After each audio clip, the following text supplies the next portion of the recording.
então vamos ter cerca de 2 horas para, na companhia dos nossos preletores, os senhores que vou já apresentar de seguida, vão então se debruçar sobre o Estado da Nação. Portanto, o Estado da Nação é uma antecipação, se quisermos, ao discurso que será proferido pelo chefe de Estado, portanto, no dia 15 de outubro, por força daquilo que a Constituição estatui ou impõe, que o Presidente da República tem de, no dia 15 de outubro de cada ano, proferir o discurso sobre o Estado da Nação, tanto que é um discurso que, de resto, é para abordar a situação do país nas suas mais variadas vertentes, né? Vertente política, econômica, social, cultural, em jeito de balanço, não é? Nas outras latitudes, por exemplo, nos Estados Unidos, o discurso sobre o Estado da União normalmente termina sempre com e o Estado da nossa União é, tanto depois o Presidente classifica em função de tudo quanto se vai debruçar, não é? Vamos esperar se porventura no dia 15 o Presidente João Lourenço também nos poderá, em função de tudo quanto vai dissertar ou abordar, dizer como é que nós, como país, como nação, estamos, não é? Essa é a nossa expectativa e hoje, então, na companhia dos nossos caríssimos preletores, que eu começaria a apresentar da direita para a esquerda, nós temos à direita, temos o doutor Milonga Bernardo, não é? Milonga Bernardo, que é jurista e é recém-eleito deputado à Assembleia Nacional. Não é isso, deputado? Portanto, parabéns por isso, pela eleição ao Parlamento, à Assembleia Nacional. A seguir, tenho aqui, imediatamente à minha direita, um jornalista veterano, penso que para muitos que estão aqui dispensa apresentação. Trata-se de Reginaldo Silva, que é um jornalista veterano, passou por vários órgãos de Angola, o Jornal de Angola, onde eu trabalho, agora ele já não. Passou pela BBC de Londres, não é? Passou pelo Folha 8, portanto é um jornalista consagrado, tanto com créditos bem firmados no jornalismo angolano. À minha esquerda tenho o doutor David Alexandre, não é? David Alexandre, que é politólogo, não é? Que também vai animar aqui o nosso debate. E por último, então, temos o doutor Faustino Mumbica, que é economista de formação, não é? Espero não estar errado, economista de formação, não é? E deputado reeleito, neste caso, não é isto? Reeleito à Assembleia Nacional de Angola. E, como em África, ao contrário do que acontece no Ocidente, em que a primazia para as mulheres, aqui em África a primazia para os mais velhos, então vamos dar a palavra ao mais velho, que aqui está, que é o veterano jornalista Reginaldo Silva, que vai então fazer as suas primeiras abordagens sobre o Estado da Nação. Muito obrigado, boa tarde a todos. Pela primeira vez tenho este privilégio de ser o mais velho. Normalmente costumo ser o mais novo, mas desta vez sou o mais velho aqui entre os 4, entre os 5. E, portanto, tenho de facto já alguns anos de estrada e, sobretudo, de estrada por este país. Bom, o tema é um tema, como os presentes já se aperceberam, é um tema bastante vasto, quase que não tem fronteiras.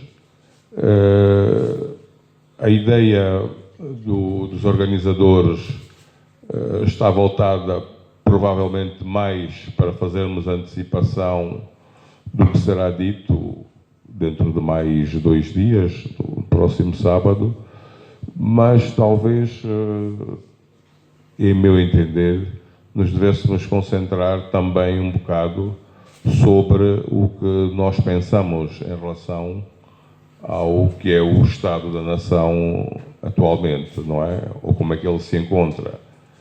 Quando nos preocupamos com o país, de facto, temos todos essa responsabilidade de nos preocuparmos com o país. Afinal de contas, é aqui que, como cidadãos, vivemos, é aqui, como cidadãos, temos direitos, obviamente também temos direitos, e, portanto, é aqui que nós temos que discutir o nosso presente e o nosso futuro.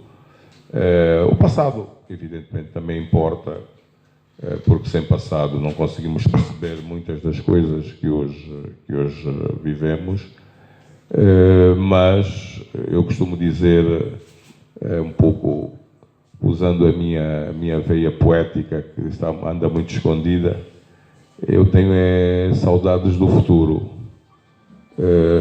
E tenho saudades do futuro porque, de facto, o nosso passado não foi dos melhores, sobretudo para nós que já temos mais tempo de vida e que temos a experiência.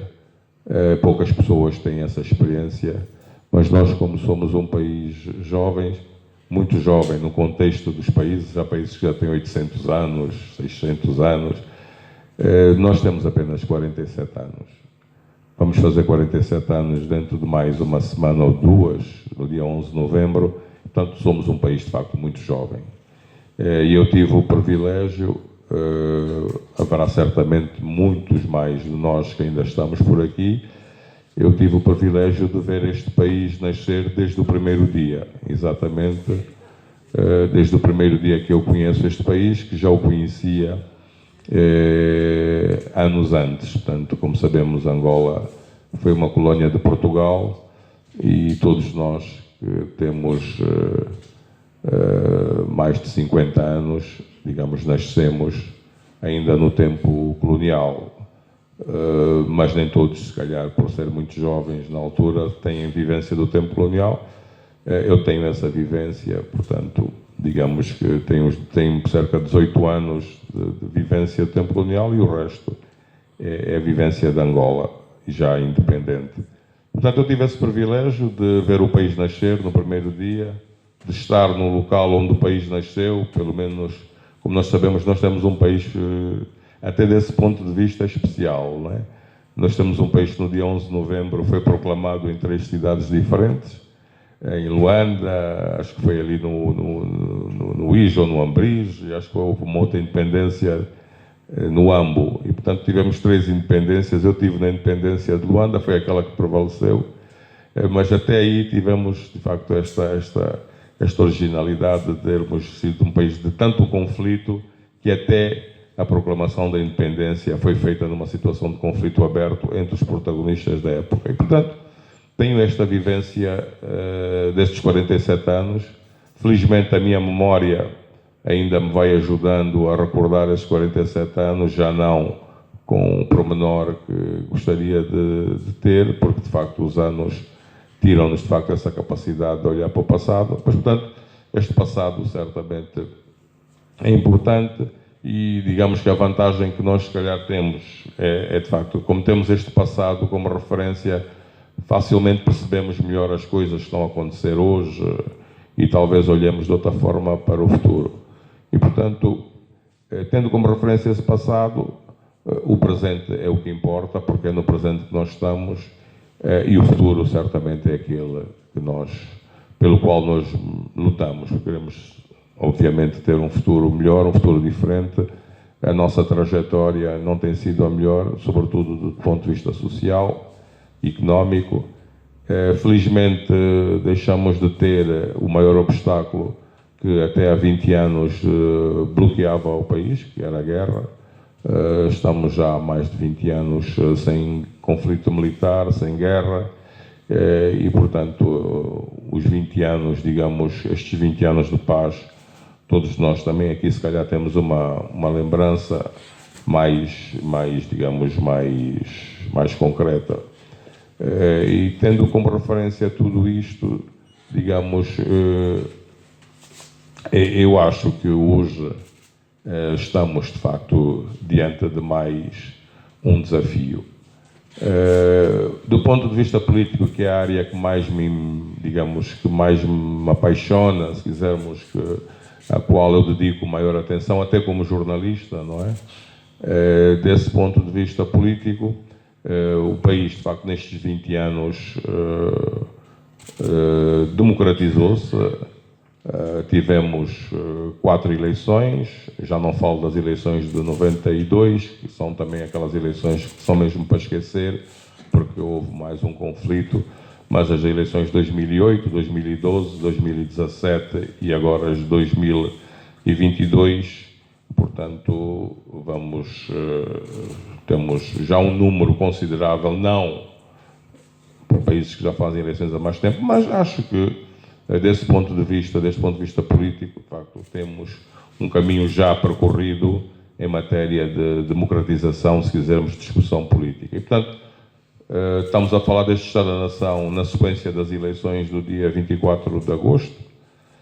Os resultados estão conhecidos e, portanto, penso que estes resultados vieram trazer uma nova realidade política a Angola. Claramente, em meu entender, os resultados de 24 de agosto, independentemente de toda a conflitualidade, que mais uma vez, para não variar, Angola não varia muito no conflito, não é? Mais uma vez tivemos conflitualidade, tivemos discussões, falta disto, falta daquilo, sobretudo de transparência no apuramento dos resultados, mas com base nestes resultados, 24 de agosto, eu acho que o país, embora formalmente não tenha conhecido um outro ciclo político, digamos que continuamos no mesmo ciclo político. Eu quando falo de ciclo político, nós temos um grande ciclo político em Angola que ainda não mudou. Portanto, é o ciclo político em que o partido que governa tem sido o mesmo desde 11 de novembro de 75. E, portanto,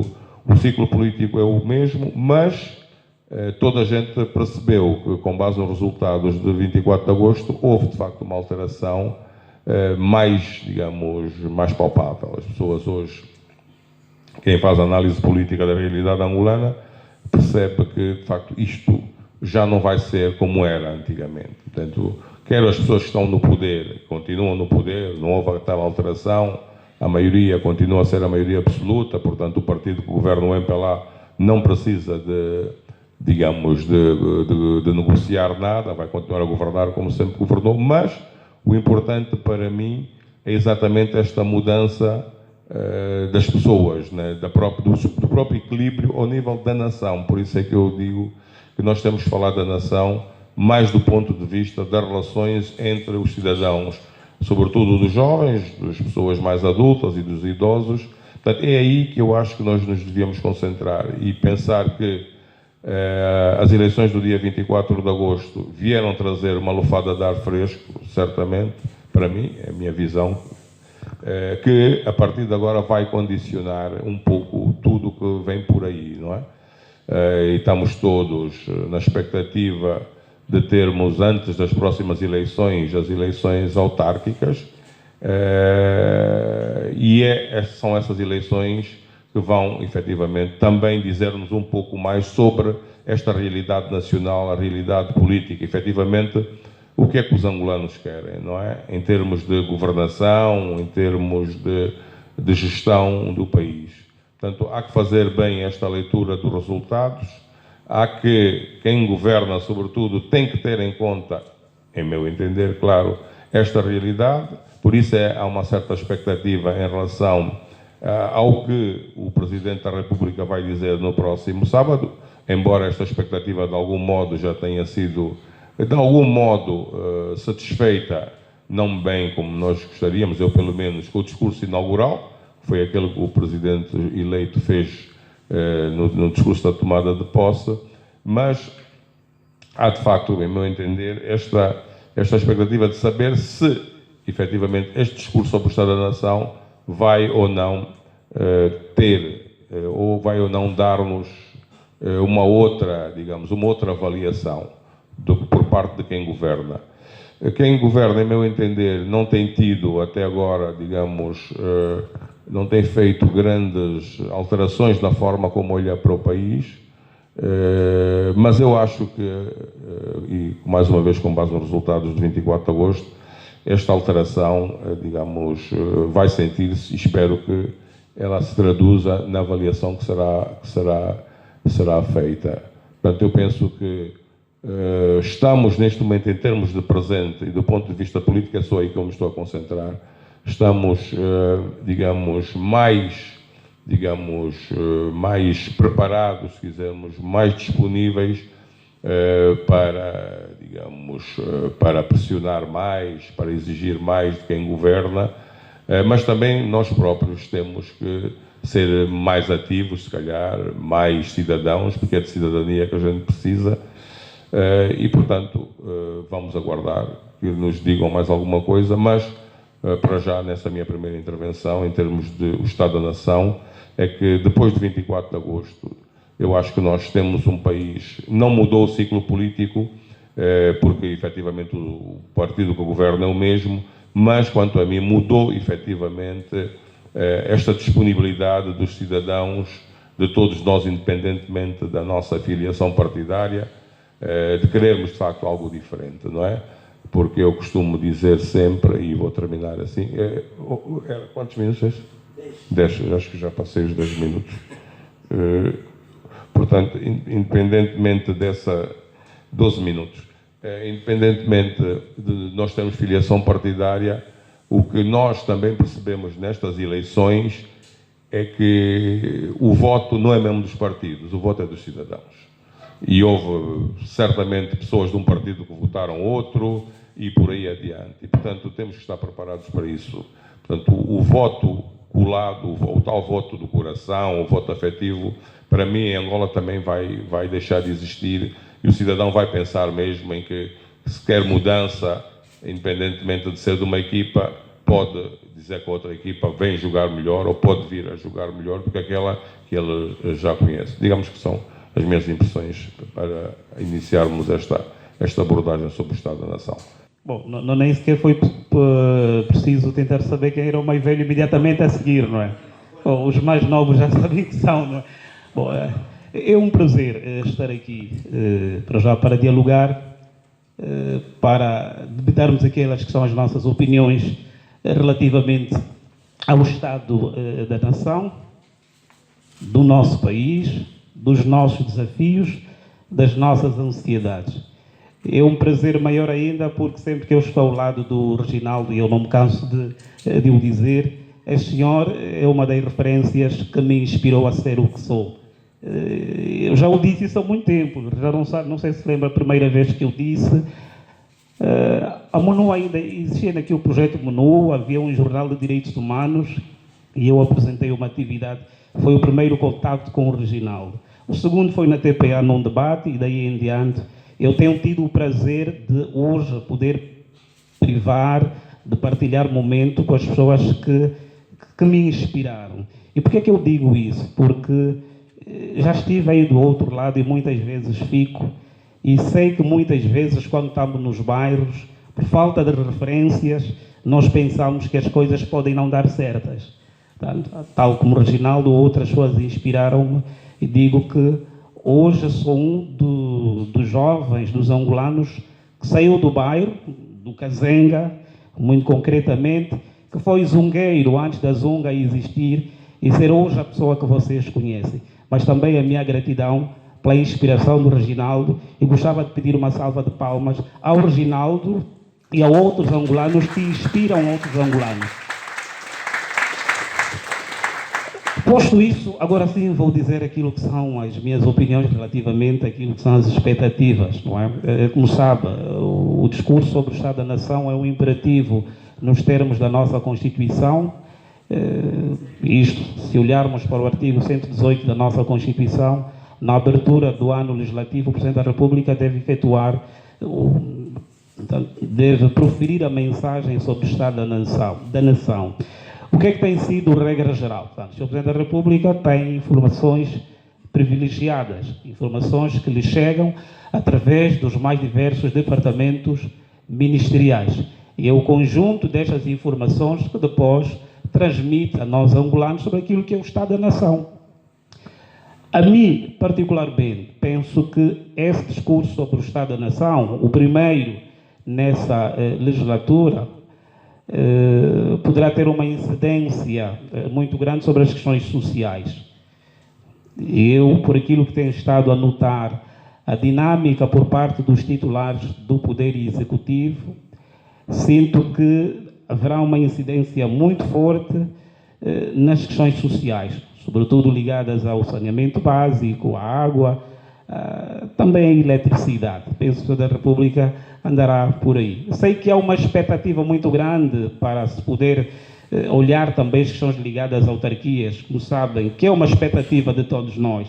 E quando digo todos nós, independentemente daquilo que são as nossas convicções político-partidárias. E também cidadãos que não estão filiados neste ou naquele partido. Porque muitas vezes, quando falamos de Angola e dos angolanos, nós, os políticos, temos a tendência de nos circunscrever apenas aos militantes. Não. Angola tem esta conjuntura dos cidadãos militantes de partidos políticos, com maior expressão para o MPLA e a UNITA, sem qualquer desprimor por aqueles cidadãos que são militantes de outros partidos políticos, mas também temos cidadãos que não são militantes de algum partido político, sem que isso faça perder o interesse pela política. Ou seja, não ser militante não significa ser apolítico. Não é? Portanto, é importante fazer aqui esta parte.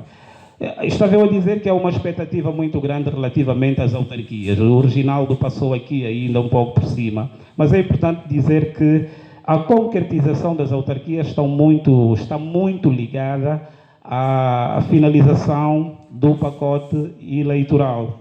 Como sabem, falta a aprovação de um pacote eleitoral. Infelizmente, na última legislatura não foi possível. O Parlamento tem este dever de fechar o pacote eleitoral e só depois então é que se poderão marcar os passos subsequentes para a materialização das autarquias. Aliás, pelo que sei, o pacote que falta é um dos mais importantes dentre o conjunto de leis que irão suportar as autarquias. Por isso, relativamente a essa questão, eu não tenho muita expectativa de que, por exemplo, em 2022, ou neste primeiro ano legislativo, avancemos já para as autarquias. Porque ainda que se aprove este pacote, nos primeiros meses desta legislatura, há depois um conjunto de tarefas que devem ser efetuadas até a materialização das autarquias. O que eu acredito é que as autarquias serão realizadas no decurso desses 5 anos, ou seja, de 2022 a 2027. Eu penso que o Presidente da República irá também olhar por aquilo que é, de facto, um dos grandes ganhos do nosso país. Hoje, quando eu olho para Angola, apesar dos grandes desafios que nós temos em comum, sinto que nós temos estado a trilhar bem naquilo que tem que ver com o diálogo entre cidadãos de forças políticas antagónicas, aqui com as devidas aspas ao antagonismo. Eu gostava de partilhar algo aqui convosco.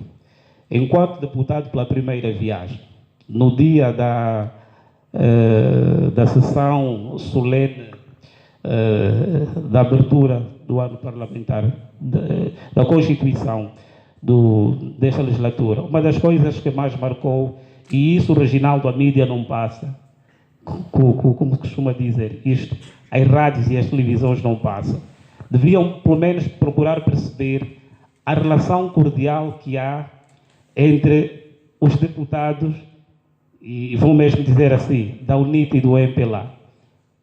É uma relação muito cordial. Para alguém como eu, que entrou lá pela primeira vez, eu fiquei assim, isto não é aquilo que fica nas redes sociais, não é? Há quem pode pensar que o Mumbica e o Milonga, não se cruzam. E o Milonga e o Nelito e o Cuico, não se cruzam. Há uma relação muito cordial, de muito respeito, de muita tolerância, que é fruto da maturidade democrática que o nosso país também tem estado a marcar. É claro que ainda temos muito caminho pela frente. Bom, os Estados Unidos da América, como nação, começou a construir-se no século XVIII.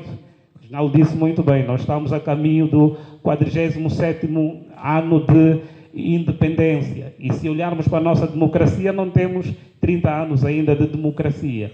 Ou seja, nós estamos a marcar os nossos passos para termos uma nação de maior respeito, uma nação de maior tolerância, de convívio, de respeito na diferença. Muito embora que, sobretudo nos períodos eleitorais, vão se acirrando alguns antagonismos, alguns tons de intolerância, mas é importante que cada um de nós sinta-se um ator fundamental para a consolidação do nosso Estado democrático, para a consolidação de um Estado onde, mais do que querer que a minha ideia seja respeitada, é me perguntar o que é que eu faço, o que é que eu tenho feito para que, para além de se respeitar a minha ideia, a ideia do outro também seja ouvida. Nós estamos aqui num exercício muito interessante. O Reginaldo, quando começou a falar, todos calámos-nos para ouvi-lo, e nessa altura estão a ouvir-me também. Isso é um exercício que parece ser muito básico, mas é um exercício muito forte para a consolidação da nossa democracia também, para a consolidação da nossa nação. Esse espaço de poder passar a minha mensagem, ser ouvido, e depois eu também poder ouvir aquilo que são as vossas inquietações e responder. Penso eu que o Presidente da República, enquanto mais alto dignatário do país, deverá também abordar uma mensagem de maior tolerância, de maior diálogo, de maior fraternidade, de maior respeito à opinião diferente entre os angolanos, pois que se assim não o fizermos, seguramente não vamos avançar. Aliás, eu tenho dito que sempre que dialogamos, o país avançou, e nos anais da nossa história, sempre que não conseguimos dialogar, o país não estagnou, regrediu. Portanto, todos os avanços que esse país marcou são fruto dos nossos diálogos. E devemos continuar a dialogar. E eu penso que essa legislatura será marcada por maior diálogo, não tanto só por aquilo que foram os resultados expressos de voto, mas também porque fruto do nosso próprio exercício democrático. Ou seja, quanto maior for o exercício o exercício ininterrupto do pleito eleitoral, maior maturidade democrática nós teremos, maior maturidade teremos também para dialogar e encontrarem-se, digamos, os melhores denominadores comuns para a resolução dos nossos problemas. Eu, pelo menos, que não agora na condição de deputado, mas por ser uma pessoa que há muito tempo acompanha o fenómeno político, sobretudo nacional, uma das coisas que tenho estado a notar é que, independentemente das maiorias que o MPLA tem, por exemplo, a última legislatura foi marcada pela aprovação de muitas leis por unanimidade. Isso pressupõe que há aqui um respeito da maioria às minorias. Aliás, costuma-se a dizer que quem ganha uma eleição não ganha tudo e quem perde não perde tudo. É importante ouvir-se também aquele que não tem a maioria, e se um projeto de lei, ou se uma lei é aprovada por maioria ou por unanimidade, significa que houve aqui o incorporar a aceitação das ideias daquele ou daqueles que não foram legitimados a governar, o que é exatamente normal e é um caminho a seguir, aceitável, e que um percurso natural que nós vamos, digamos, temos estado a trilhar, e penso eu que com maior maturidade vamos amadurecer em face do nosso exercício democrático. Hoje também um dos grandes desafios, e penso que aqui o Sr. Presidente da República, penso eu, poderá também, estamos somente aqui a lançar algumas ideias, criar hipóteses, porque discurso em concreto só mesmo no sábado, e o Sr. Presidente da República saberá o que irá dizer, mas eu penso que o Presidente da República irá também passar uma mensagem aos angolanos no sentido do respeito, de facto, à tolerância, no sentido de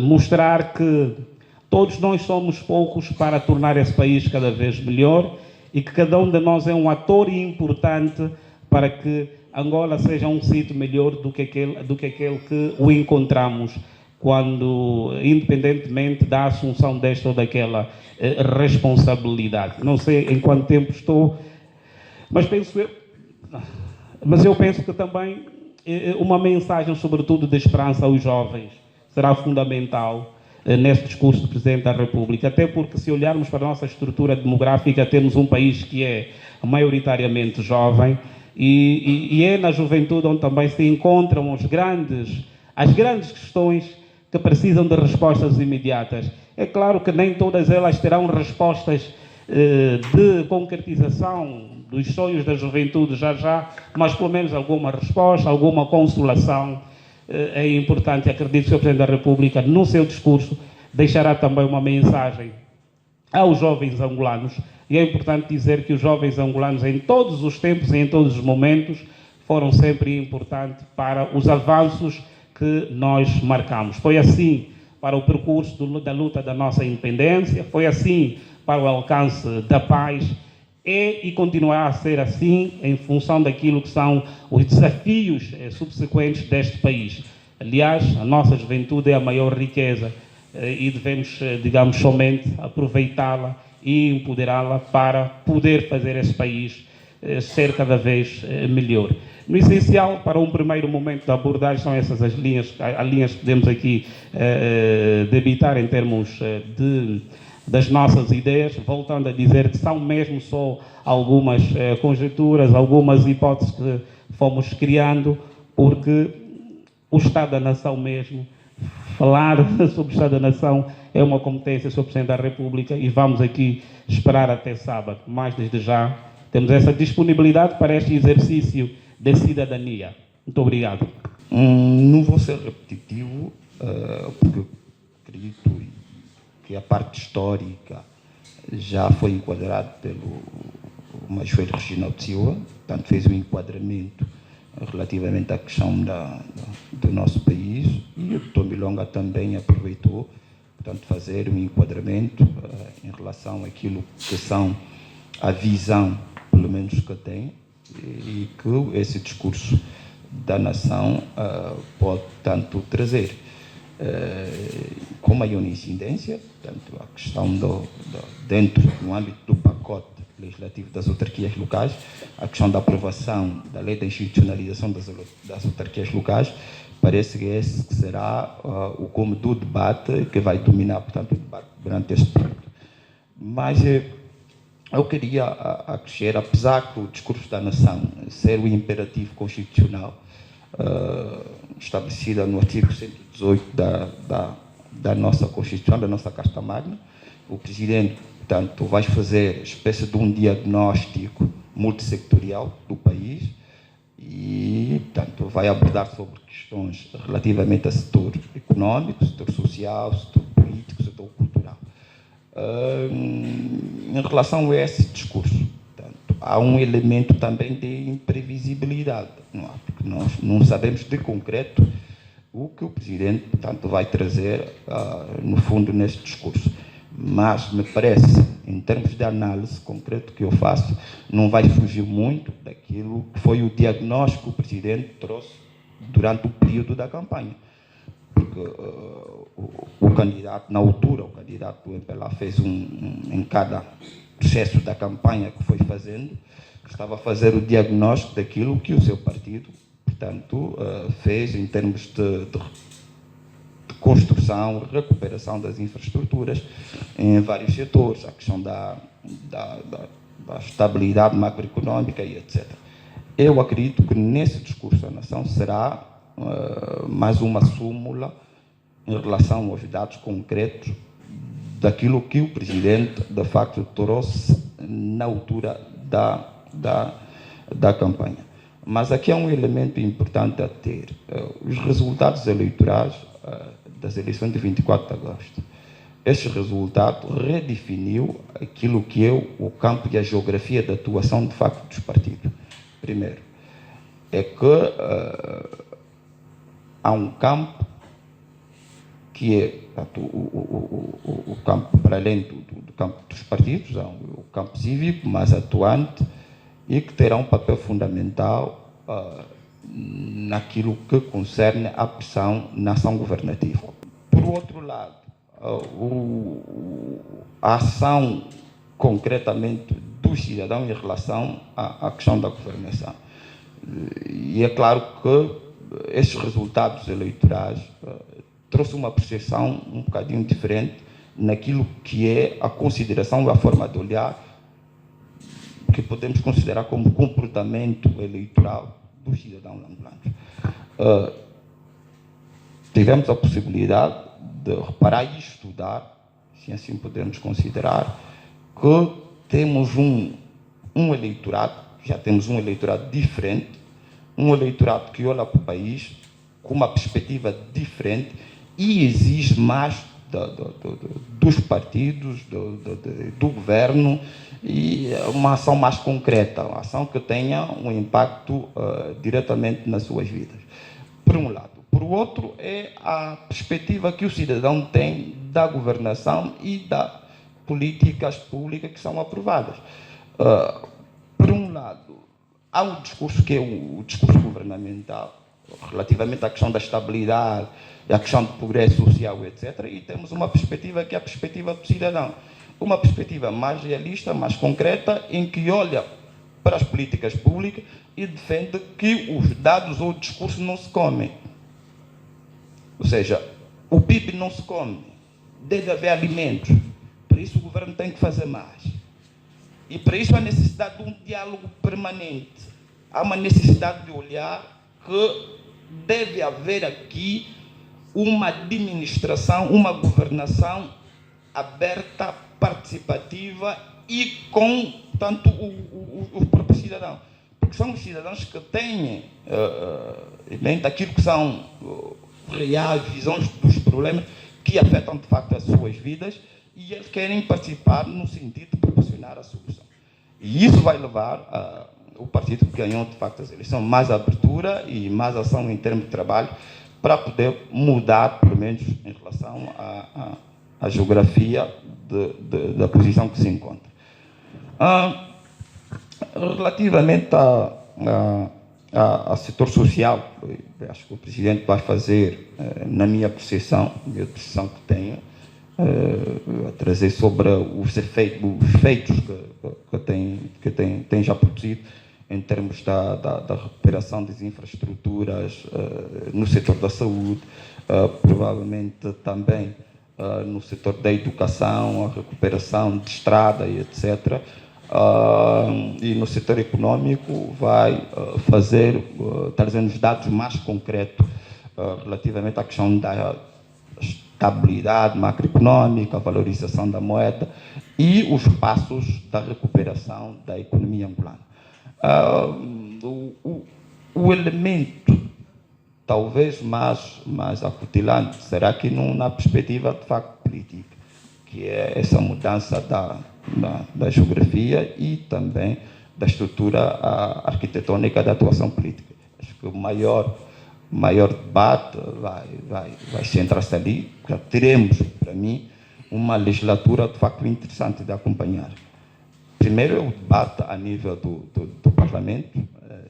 Temos agora a nível do partido da oposição, concretamente a UNIT, entraram muitos jovens turcos e vão trazer um ritmo em termos de debate interessante. O MPLA também, de facto, tem os deputados que vão estrear pela primeira vez, como Tomilonga, Dr. Esteves Hilários, entre outros, que vão dar contributo possivelmente interessante para o enriquecimento do debate parlamentar. A nível externo, as associações e as ordens profissionais cada vez mais vão ter um papel fundamental, porque são esses que vão reacender o debate, vão trazer perspectivas, vão trazer um olhar diferenciador em relação à perspectiva ou à visão dos partidos. Nessa legislatura que vamos ter, que vai findar, portanto, em 2027, a sociedade civil terá um papel fundamental. As organizações da sociedade civil terão cada vez mais um papel fundamental naquilo que é o processo, portanto, da consolidação da nossa democracia. Como nota introdutora, eu acho que estamos aqui depois, vamos continuar a dar o nosso subsídio. Eu gostaria, em primeiro lugar, agradecer à organização pela oportunidade que nos dá e, em segundo lugar, saudar a todos os presentes, em especial as mulheres e os jovens, que também noto que são a maioria aqui. Não deixaria de o fazer, realçando sobretudo, ou seja, fazendo referências, destacando o grande Reginaldo. De facto, como disse o Milonga, é uma pessoa que é referência de muitos de nós, e se nunca o fiz, já tive a oportunidade de partilhar isso com o Dr. Justino Pinto de Andrade, em referências iguais. Dizer que sois de facto atores nesta sociedade que inspiram muitos e, sobretudo, o vosso percurso marcado pela tenacidade com que puderam enfrentar as grandes adversidades do nosso contexto sociopolítico, sem nunca, diríamos que, desistirem da vossa marca característica, que é a perseverança nos ideais que acreditam. Na verdade, eu penso que o essencial foi dito. O que pessoalmente gostaria de fazer, primeiro porque tenho dificuldade de fazer uma abordagem ante Câmara do que poderá ser a mensagem sobre o Estado da Nação do Presidente da República, como só-se dizer na sabedoria africana, adivinhar não é coisa de qualquer um. Por isso eu não gostaria de adivinhar o que é que pode ser o discurso do Presidente da República, mas, no entanto, nem por isso deixamos de emitir a nossa opinião sobre o Estado da Nação. E, ao partilharmos a nossa opinião sobre o Estado da Nação, nós fazemos-lo sobre dois critérios. O primeiro são os indicadores dependentes da narrativa do discurso do Executivo. Aqui estamos a falar fundamentalmente dos dados oficiais que as estatísticas vão apresentando no plano econômico, no plano social. E do outro lado é também fazê-lo na ótica dos indicadores que são independentes. Estes resultam do que a realidade oferece para qualquer um de nós. E que, para mim, acabam por ser mais relevantes porque eles confirmam ou desmentem os dados oficiais. E este é um exercício que cada um de nós pode fazer. Um ponto prévio, entendo que, no contexto atual, o Sr. Presidente da República vai fazer uma mensagem sobre o Estado da Nação, que é a quinta mensagem, creio, porque fez-la em 2018 a primeira vez e agora em 2022. No entanto, esta mensagem tem uma particularidade, porque se assemelha à de 2018.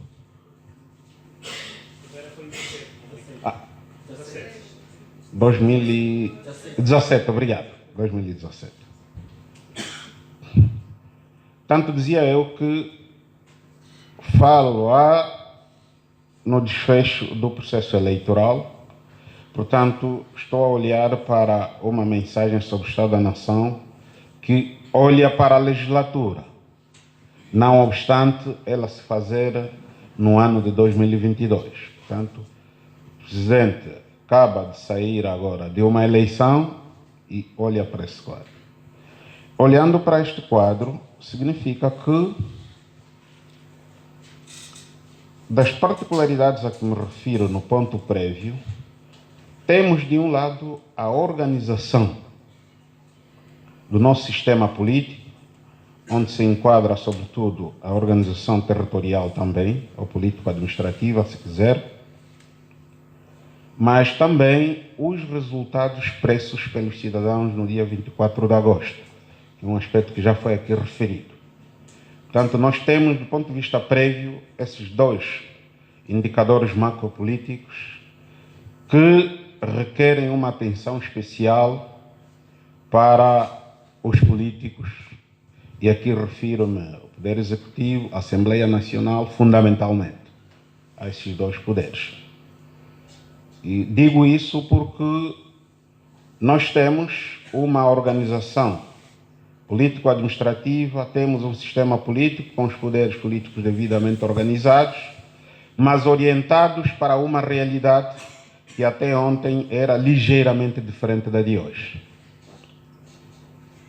Para melhor clarificar, temos uma situação hoje em que nós vamos ter governadores, vamos ter administradores que estarão a administrar territórios onde diríamos que têm cidadãos que, em números expressivos, não votaram no partido que representam os governadores. Portanto, esta é uma variante que, do ponto de vista da ciência política, requer uma abordagem diferente. Do ponto de vista do debate, requer mais diálogo, porque, de facto, é um cenário que trouxe essa variante. Nem por isso podemos dizer que é um elemento que vamos considerar conflituoso. Não é este o sentido. Mas que, do ponto de vista político, requer, de facto, uma abordagem ligeiramente diferente da que era feita. Os outros aspectos que eu gostava de considerar, partilho essa minha opinião sobre o Estado da Nação, olhando para os vários indicadores, 2 grupos de indicadores que me referi, aqueles indicadores que são os dados oficiais e aqueles indicadores que resultam da realidade, na nossa constatação do dia a dia. E destes, a conclusão a que chego é que, não obstante haver no debate político uma espécie de, diria que muita contradição política, mas no essencial encontrei elementos comuns, que são preocupações que afetam todos os políticos.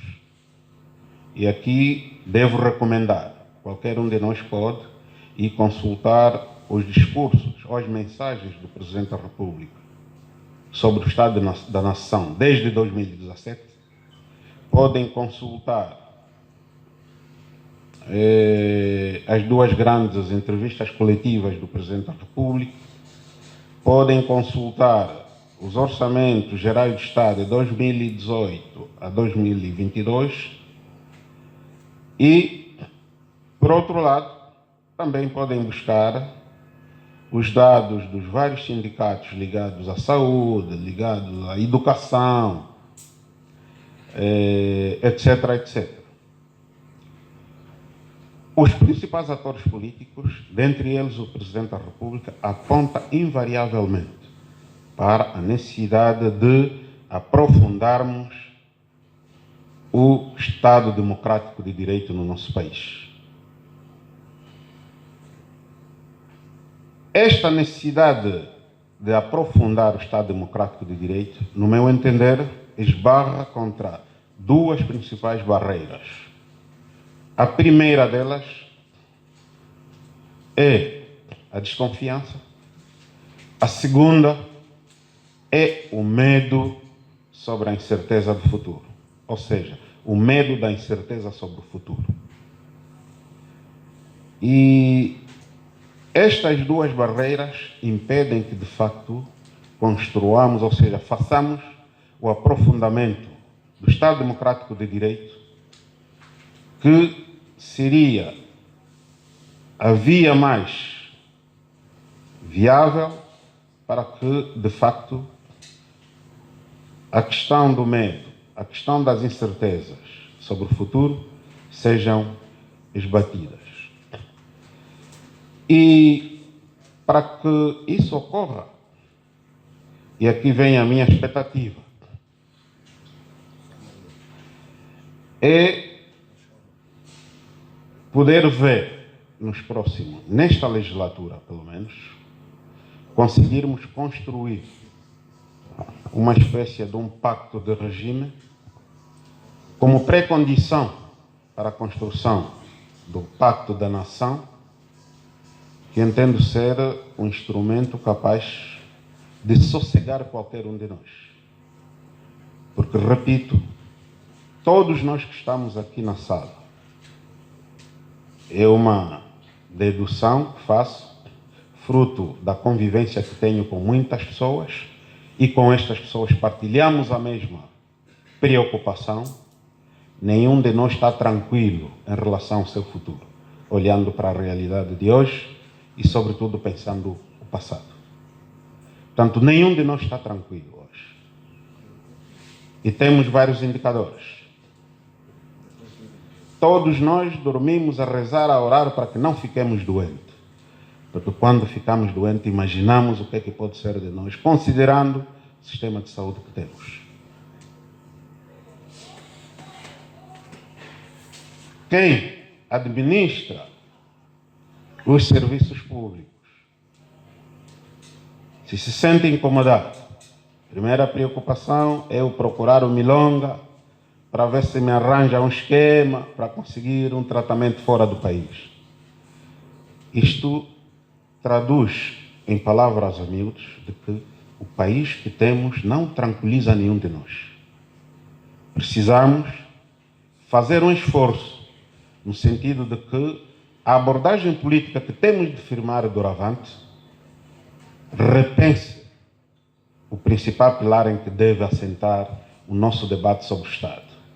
Se são os partidos ou se é a cidadania. Não há dúvida que tem de ser a cidadania. Porque ao fim do dia, somos todos cidadãos. Quando estamos doentes, quem vai para o hospital não é o militante da UNITA, não é o militante do MPLA, não é o militante da FNL. É o cidadão angolano. E todos nós convergimos nos mesmos hospitais. Pelo menos a maioria convergimos nos mesmos hospitais.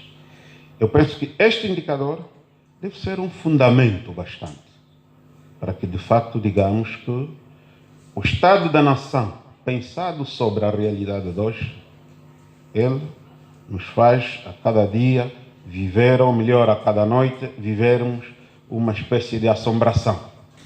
E isto torna-se ainda mais preocupante quando nós olhamos para os nossos ascendentes.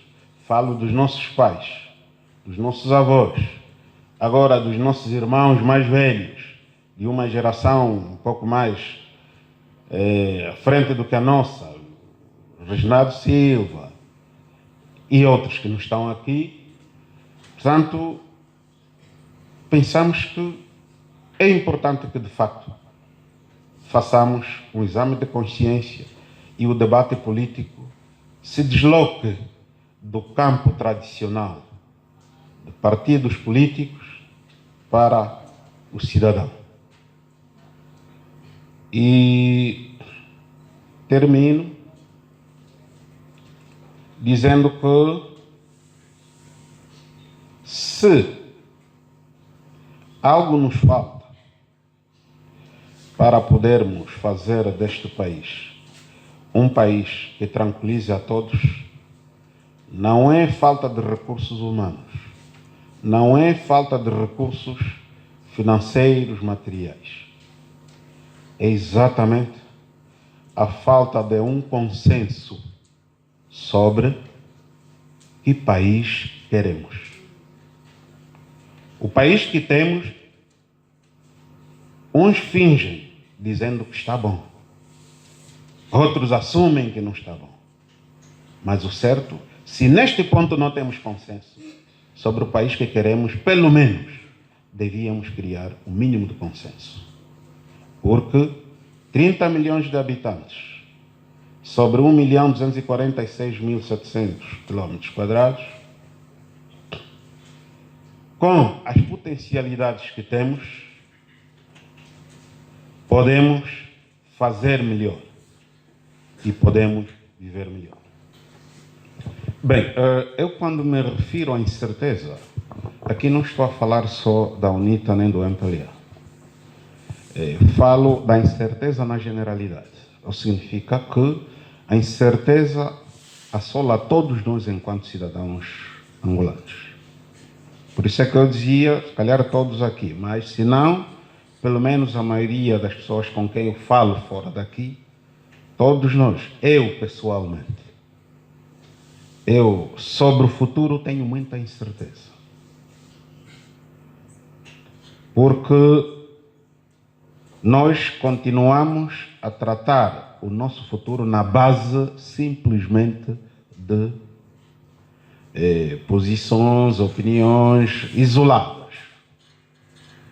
Não temos algo que nos congrega em comum, que faz com que na transparência, cada um, estando presente ou não, tenha confiança no que o outro esteja a fazer. Que sabe que o amanhã me tranquiliza.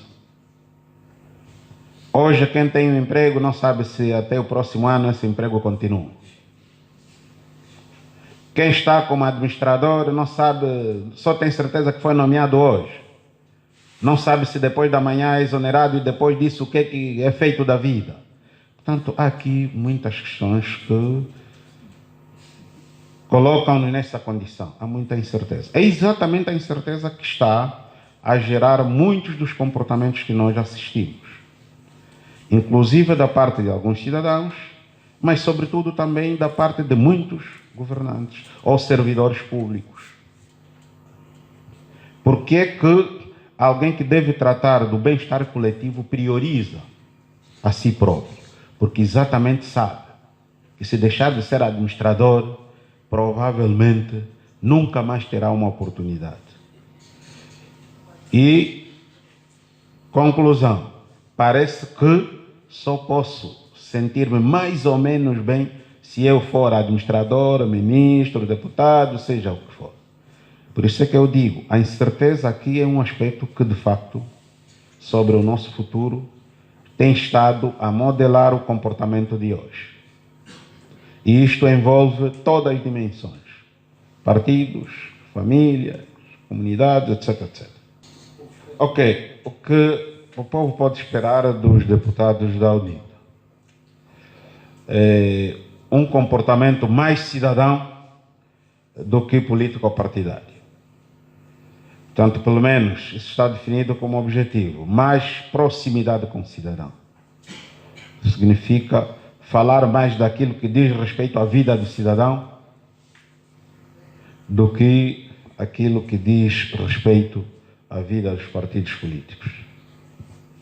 Ok, quais os fundamentos do Pacto de Regime? Nós dizíamos que o Pacto de Regime seria a pré-condição para o Pacto de Nação. E aqui rapidamente focaria o que disse o, não sei se estarei errado no nome, José Ferraz. Imperial, obrigado. De facto, confesso que o vício da moda corrompeu-me.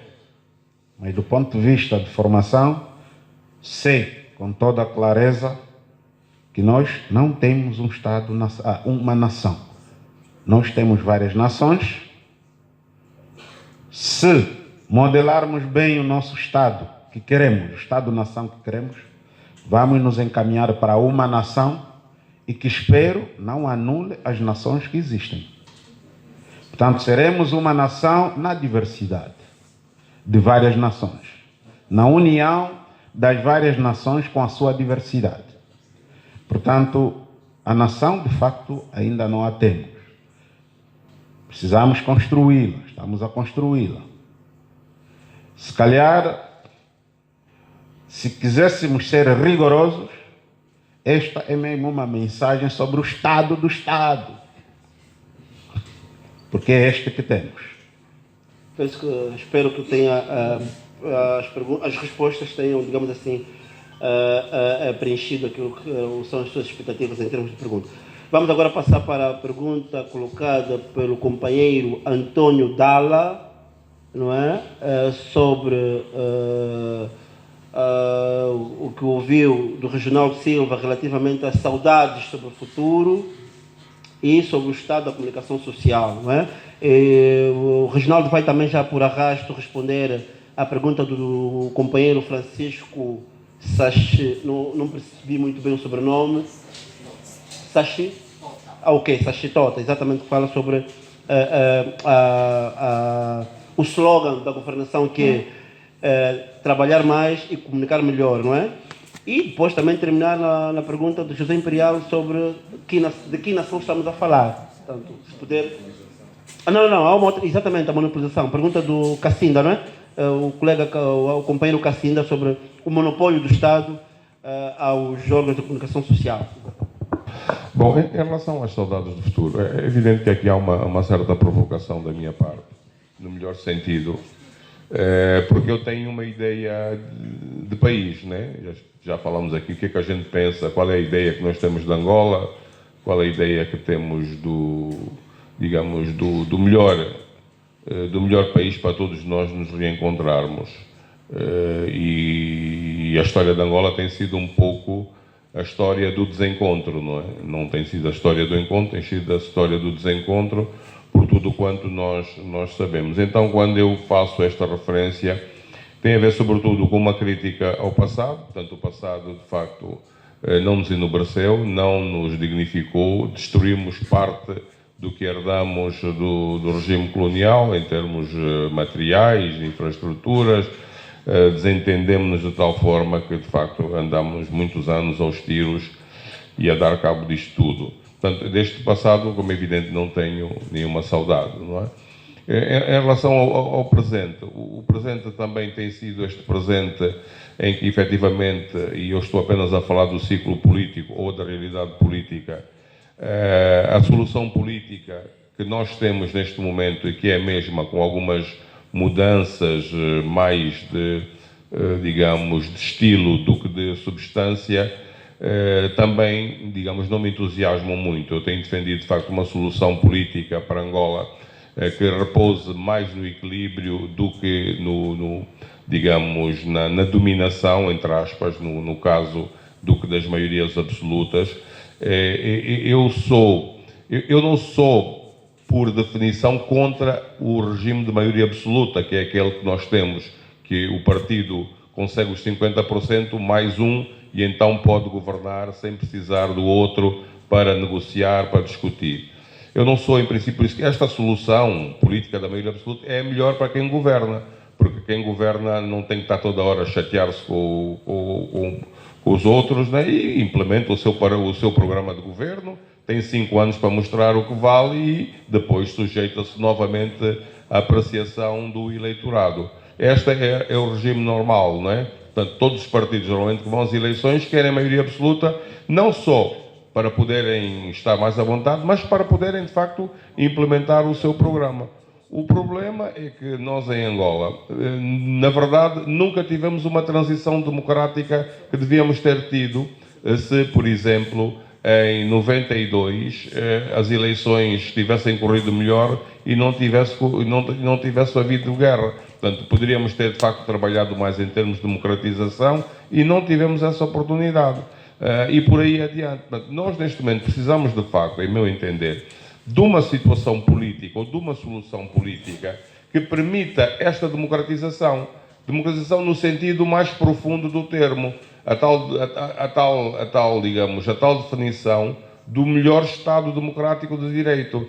E isto só pode ser feito com base no consenso. O que nós temos tido é que, porque não há esta maioria relativa que permita a negociação, há uma força única que determina mais ou menos de acordo com as suas ideias, o que é melhor para o país. E nós precisamos, de facto, desta solução política mais equilibrada, e a solução política mais equilibrada no contexto angolano só pode ser a maioria relativa, onde um partido não tem a maioria absoluta, mas pode governar e tem que negociar com o outro as questões fundamentais. Portanto, explico isto exatamente porque nós nunca tivemos este período de transição democrática, porque nós viemos de um regime de partido único. A maior parte das pessoas aqui, se calhar, não sabe o que é que foi o regime de partido único durante quase 14 anos, que foi de 75 a 91, 92. Portanto, onde só de facto havia um partido, tudo era tal história. É daí que vem a história do partido-Estado. Na altura, de facto, o partido é que mandava. Tudo, os membros desse partido, que era o MPLA, eram os dirigentes, essas coisas todas. Portanto, nós herdamos um pouco esse partido-Estado que passou, costumo eu dizer, na minha crítica política, para partido dominante. Agora já não temos partido-Estado, mas como temos um partido que tem a maioria absoluta, ele continua a poder governar sem grandes dificuldades. De modo que a ideia de a saudade do futuro também tem a ver com isto, de termos uma solução política a curto prazo. Desta vez estivemos perto desta solução política nas eleições de 24 de agosto, mas podemos estar ainda mais perto, onde efetivamente haja um equilíbrio ao nível do Parlamento, que depois influencie os protagonistas, portanto os partidos principais, a terem que negociar. E eu penso que na negociação é possível nós encontrarmos melhores soluções.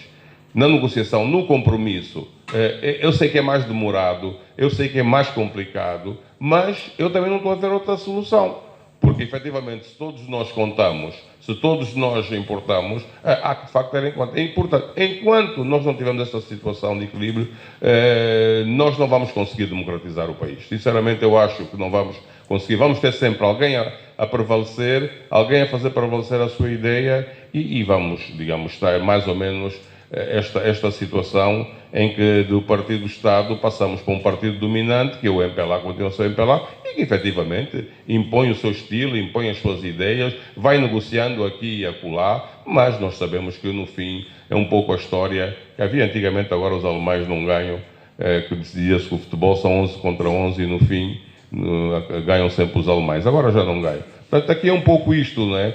Há de facto aquela negociação no Parlamento, às vezes demoram mais tempo, mas no fim o MPLA, como tem a maioria e não podemos ficar o resto do dia a discutir, temos que votar e, portanto, e prevalece a maioria que tem os 51%. Portanto, esta ideia de saudades do futuro, de termos, sabe, um outro país, que eu mesmo, claramente, é a minha abstração, onde efetivamente nós possamos ter outro espaço para o debate político, e o debate político, como todos nós sabemos, condiciona tudo o resto. Eu concentro muito na política porque a política é um pouco a mãe de todas as outras áreas, porque é na política que se define, é na política que a gente encontra o espaço para legislar, é por aí adiante, tudo o resto vem por arrasto, ou pelo menos é muito influenciado. Em relação ao estado da comunicação social, bom, nós já falamos tanto do estado da comunicação social e tivemos mais uma vez aqui o debate sobre o estado da comunicação social durante as eleições que acabamos todos de participar e de ser testemunhas, uns mais atentos do que outros. Eu, como vocês sabem, ou se não sabem, passam a saber, eu sou membro da entidade reguladora da comunicação social, a ERCA, e durante essa campanha eleitoral eu, de facto, fiz alguma observação eleitoral ao nível do desempenho da comunicação social, concentrei-me na mídia pública e, de facto, cheguei a conclusões em relação à comunicação social pública que não são muito lisonjeiras para o desempenho desta comunicação social, que era obrigada ou que devia ter tido um outro comportamento durante a campanha eleitoral e não teve. Portanto, a minha ideia sobre o estado da comunicação social de facto não é muito positiva, não é? Continuamos a ter um jornalismo dividido em ilhas. Temos jornalismo que se pratica na pública, na privada, depois na pública também temos diferentes, mas de facto o jornalismo, que é o veio central da comunicação social, digamos, a comunicação social tem muito mais espaços, tem espaço para o entretenimento, para o humor, para a publicidade, para tudo aquilo que nós consumimos, sobretudo na televisão. Mas na base da comunicação social está efetivamente o jornalismo, né? Porque é o jornalismo que tem esse compromisso com a sociedade de ser independente, de garantir os direitos à informação, aquelas coisas todas que nós sabemos. E o jornalismo em Angola, continuamos a não poder recomendá-lo como gostaríamos, porque efetivamente há uma grande influência ainda do poder político sobre o desempenho da comunicação social, por um lado. Por outro, também temos problemas ainda muito ligados ao próprio profissionalismo. Digamos que os nossos jornalistas hoje já são maioritariamente mais jovens, a minha geração praticamente já desapareceu do dia a dia, mas os mais novos estão a aparecer. Nós agora vimos, e eu faço questão de referir isto, o canal de notícias da TPA, um monte de caras jovens, pessoas que eu nem sequer conhecia, e apareceram, estão aí. Portanto, ninguém é insubstituível, não é? Aqui não há insubstituíveis.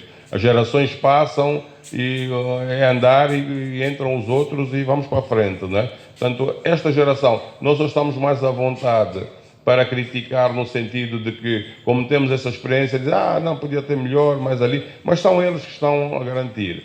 Só que eu acho que há uma influência política ainda muito grande sobre o conteúdo da comunicação social, de uma forma geral, mas mais na pública, e aí sinto que a ausência de independência por parte dos jornalistas, ou do jornalismo, ou dos órgãos, é para mim o fator que mais condiciona a qualidade do nosso jornalismo. Comunicar melhor. Bom, comunicar melhor é mais um lema, não é? É mais um lema do governo.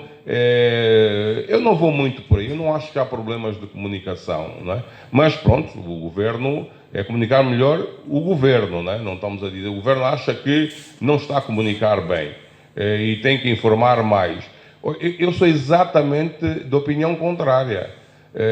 Até onde vai a observação que eu faço, por exemplo, da televisão, é tanto o programa de publicidade institucional, sobre todos os programas do governo, quer dizer, eu acho que existe até um excesso de comunicação institucional. Eu passo a vida na televisão a ver programazinhos que nós chamamos de publicidade institucional ou do marketing, que é até excesso. Portanto, eu não sei exatamente o que é que se quer dizer com comunicar melhor. Porque comunicar melhor, se for em quantidade, acho que devemos reduzir em qualidade, pois. Se for em quantidade, nós temos a comunicação a mais. Eu estou cansado de ver publicidade institucional, né? Eu quero ver jornalismo. Portanto, o governo tem que talvez comunicar melhor através do jornalismo, né? Falando claramente, deixando os jornalistas funcionar e fazendo as reportagens que se impõem. Porque esta coisa de reportagens dirigidas, só se fala bem do projeto, não se pode dizer que o projeto tem um problema, tem uma falha. As pessoas também já estão cansadas disso. E mesmo as pessoas que não têm grande educação para a mídia, para a comunicação social, que acham que a rádio e a televisão dizem sempre a verdade. Isso era antigamente, né? Falaram na rádio. Já não existe isto, né? As pessoas hoje são críticas e consomem a mensagem da rádio como consomem um outro produto. E olham para aquilo e dizem, se calhar não é bem assim. E, portanto, não sei por onde é que o governo vai comunicar melhor, mas para comunicar melhor, para o meu entender, tem que fazer melhor, né? Tem que acertar melhor as agulhas, porque efetivamente a comunicação por si só não faz milagres, não é? E mesmo que a gente tente omitir as coisas que estão mal e apenas pôr as coisas que estão boas, hoje as pessoas já têm tantas fontes de informação através das redes sociais e por aí adiante, que não é muito aconselhável a gente esconder as coisas que não nos interessam debaixo do tapete. De modo que eu não tenho outra resposta para isto, comunicar melhor, e como estamos aqui a correr um pouco contra o tempo, temos que ir para a frente. Em relação à monopolização, bom, efetivamente a questão faz sentido. Eu já coloquei essa questão em discussão numa das minhas intervenções. Nós estamos, de facto, numa situação de monopolização da comunicação social. Portanto, neste momento, e sobretudo aquela comunicação social que é mais impactante, que é a televisiva.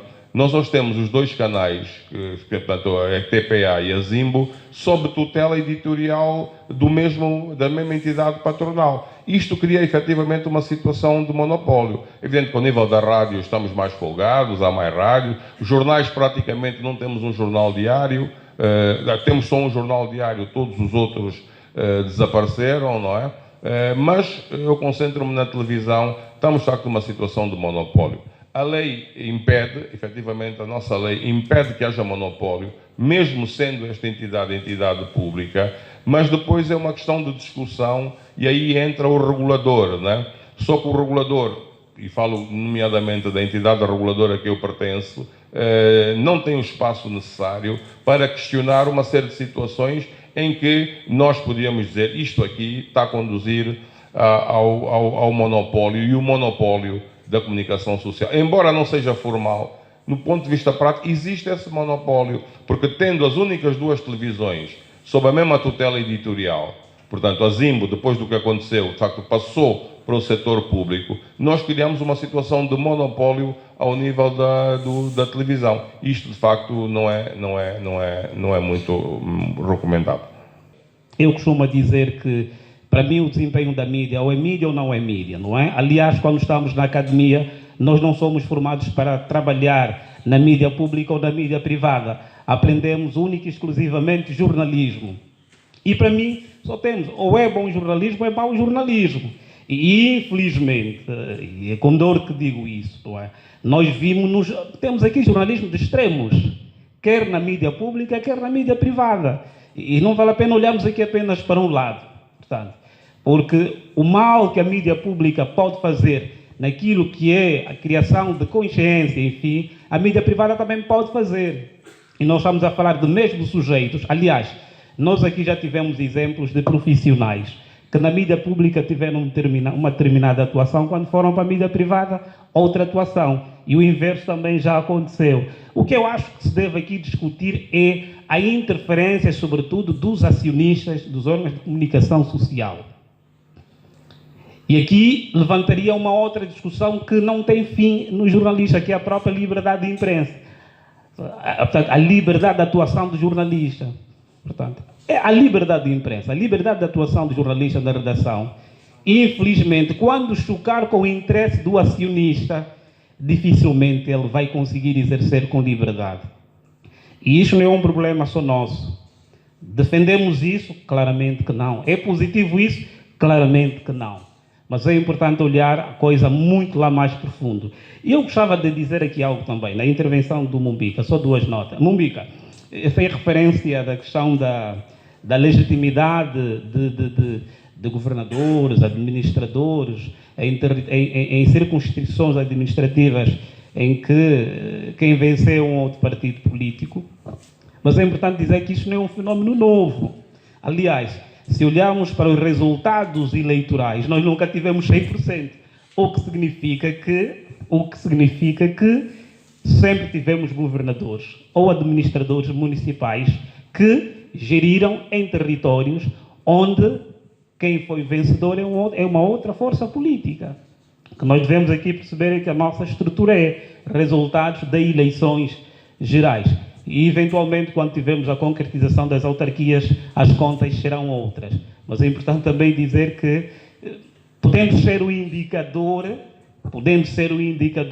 não é crível, por exemplo, pensar, muito embora ser legítima essa expectativa, e percebo aqui a provocação, entre aspas, do Mumbica, muito embora ser legítima essa expectativa, mas não é crível, por exemplo, acreditar que ter vencido nas eleições gerais, por exemplo, em Luanda, significa que, no município de Luanda, que significa claramente, taxativamente, que nas autarquias vá-se também vencer ou perder. Muito obrigado. De que nação estamos a falar quando estamos a falar do Estado da Nação? Então, estamos a falar da nação angolana. Apesar que a perspectiva de nação que estamos a trazer é uma discussão de facto política. Porque se entramos numa visão mais antropológica, a visão histórica e etc., porque o processo da nação é um processo em construção. Portanto, a perspectiva que o Imperial trouxe provavelmente é uma perspectiva sociológica, uma perspectiva antropológica, de olharmos outros elementos que podem estar anexados no sentido de olharmos com essa perspectiva, temos uma nação. Agora, na perspectiva política, nós temos elementos fundamentais. Agora, há também outra perspectiva teórica, vão se divergindo. Nós temos várias nações dentro de uma nação. Porque o mosaico étnico-cultural que compõe, de facto, o Estado angolano, cada esse povo tem um elemento de representação. E dali, esse elemento de representação vai se representando, de facto, a nação. Agora, a perspectiva política, que é, de facto, a perspectiva mais propalada e a perspectiva em que tem, vamos assim, considera mais afirmação. Portanto, é a perspectiva política. E estamos a olhar para a questão do discurso da nação nesta perspectiva. Agora, se entramos na discussão da perspectiva sociológica, antropológica e etc., poderemos estar aqui a criar várias correntes, várias teorias e etc., que não vamos chegar, portanto, à solução. Mas ele trouxe, de facto, um debate que, a nível da universidade, já tem um bom período em termos de discussão. Tá bom. Pode passar o vídeo para antes de passar para o segundo bloco. Seja breve, Eu agradeço. Duas notas. A primeira, em relação ao que acaba de dizer o Dr. Diavita, que no fundo liga-se bastante à questão também que me colocou sobre a questão da desconfiança, o medo, o pacto de regime que aflorou. E aqui lembrei-me agora que tinha ficado de facto em dívida com o Francisco Manuel. Colocava quais eram os fundamentos do pacto de regime. E, a meu ver, os fundamentos para o pacto de regime é, número um, o nosso passado, e número dois, o nosso presente. São os dois principais fundamentos que nós temos. Nesses dois pontos decantados, vamos encontrar muitos elementos que, regra geral, as intervenções públicas trazem. E aqui refiro-me às intervenções públicas dos principais atores: MPLA, UNITA, FNLA, PRS, SOBAS, enfim, Reginaldo Silva. Você, quando ouve todos esses a falarem, você percebe claramente que, em relação a esse passado e ao nosso presente, provavelmente, numa dimensão até em certa medida, ligeiramente restrita, é importante que se acerte um ponto e depois partimos para um ponto. Por exemplo, há uma geração que sobre muita coisa do nosso país nem sequer quer saber, ok? Mas que os atuais atores, as gerações atuais de políticos, que no seu modus operandi deixam claro que estão preocupados ainda em relação a esses aspectos. Nós tivemos há bem pouco tempo, felizmente, apesar de que ainda há muitas críticas, a abordagem sobre o 27 de maio. Ok? Nós temos ainda hoje uma abordagem sobre a transição dentro do próprio MPLA, com muitas críticas que se colocam, uns a apontarem que devia haver uma direção diferente daquela que foi colocada, etc, etc. Quando digo direção, o modo de conduzir as coisas. Portanto, um dos sobreviventes do 27. exatamente. Portanto, não, o interesse aqui não é que ele conte sobre o 27 de maio. O interesse aqui é que o 27 de maio, enquanto facto político, produziu consequências na dimensão social, fundamentalmente, para não falar econômica, etc, etc. Então, estes dizia eu que são os principais fundamentos. E quando falo do medo, da incerteza, da desconfiança, reparem um aspecto, e isto talvez devamos nos guiar em dois marcos fundamentais. Se de um lado olhamos para a ciência, do outro olhemos para a nossa vida no dia a dia. E eu tenho trazido sempre, Alissa, um exemplo muito concreto. O presidente, então presidente Eduardo dos Santos, ficou 39 anos no poder. Oh, quantos? 38, obrigado. Prestes a deixar o poder, a preocupação dele foi o day after. Vou sair depois da manhã, o que será de mim? Vimos como é que começou a mexer a lei. O que isso significa do ponto de vista da ciência política? Está preocupado com o futuro. Ok? Significa que criou um sistema que no fim acabou por não lhe dar garantia. Só lhe garantia enquanto ele era o presidente. Portanto, por isso é que estamos a dizer que nós precisamos repensar bem as coisas. Em relação à questão da desconfiança, de facto não é bem que eu não confio, eu não deixo de confiar. O problema passa-se pelo facto de eu saber que, por exemplo, independentemente da configuração que exista na Assembleia, ok? Independentemente da configuração que exista na Assembleia, mas nós temos pontos que no nosso sistema político nos dizem claramente que temos problemas incubados. E um dos factos que eu posso trazer aqui, por exemplo, temos uma Constituição que te diz o seguinte: é Presidente da República, ou melhor, forma governo o cabeça de lista do partido mais votado. Ok? Num cenário em que nós tivemos agora 8 partidos, um partido tem 50 deputados. Os outros deputados, nesse caso os 170, creio que é isso, estariam repartidos pelos demais partidos. Até do ponto de vista de ciência política, em termos de legitimidade, já é um ponto de interrogação, em que você está a ter alguém a governar, mas que não tem a maioria para governar. Mas a Constituição diz que basta ser o mais votado. Portanto, o outro aspecto, nós falávamos de facto da questão dos governadores, administradores municipais em realidades diferentes. De facto, nós tivemos, desde 92, províncias em que a UNITA ganhou, municípios em que a UNITA ganhou. O que estamos a dizer é que estamos a olhar para as circunstâncias de 2022, em que você tem uma mobilidade política muito forte. A comunicação circula tanto. Portanto, não é que o governador não possa ser partido. A minha preocupação é o governador continua nos modus operandi das circunstâncias de então. E hoje, no contexto atual, houve uma variação em que o cidadão, por exemplo, sabe que nos termos da Constituição estão previstas autarquias. Sabe que do ponto de vista do debate político, as autarquias estão adiadas sine die, numa perspectiva em que qualquer um de nós mais atentos sabe que o único travão é político. Não tem questões de fundo que nos possam fazer adiar as eleições.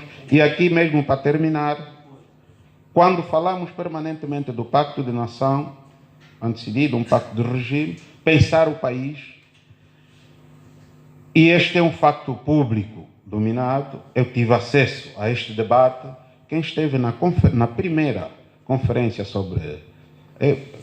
ou feira sobre municípios e cidades de Angola. Passou-se na fila, creio que em setembro, dia 13, se a memória não me atraiçoa, de 2013. Okay? Naquela altura já existia o cronograma de tarefas fundamentais para a implementação das autarquias. Previa as eleições autárquicas para 2015. E, se procurarem o Jornal de Angola, vão encontrar e também o discurso do então ministro da Administração do Território, Bonito de Sousa, no ano, em que apontavam claramente que tinham as condições criadas para as autarquias em 2015. Estávamos em 2013, 2 anos hoje. Nesta conferência, cito o Dr. Carlos Feijó, que disse taxativamente, se quisermos, estava a falar para uma plateia onde se tinham convidado administradores municipais, quadros, etc, etc. Confesso, por lapso do protocolo, não nos tiraram da sala os demais convidados. Nós também não sabíamos que não devíamos continuar. O debate estava bom e continuamos. Dizia que se o partido pensar poder, as autarquias não podem ser realizadas nem nos próximos 15 anos. Okay? Isso foi público. Ok? Então, hoje, nós estamos a falar do pacote legislativo autárquico, que começou a ser. Neste momento, o único projeto que falta é o da institucionalização das autarquias, que tem, se tanto, 7 páginas, ou 8. Não tem nada de especial.